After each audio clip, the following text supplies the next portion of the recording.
What's going on, y'all? Vinny Cuz here. And this is going to be a quick video letting everybody know. We mentioned this last night in the RideShare Garage on the live stream that this Sunday, April 2nd, 8 p.m.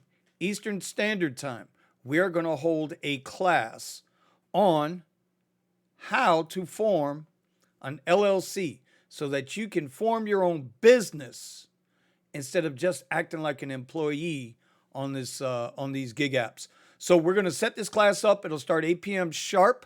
Look for this thumbnail with any of the RideShare Garage members. It'll be there. It'll be free to everybody coming in.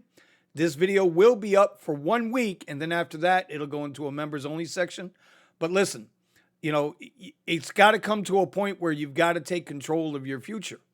And because the RideShare Garage is all about empowering drivers, not only helping them, do better in rideshare, but just in life in general, man.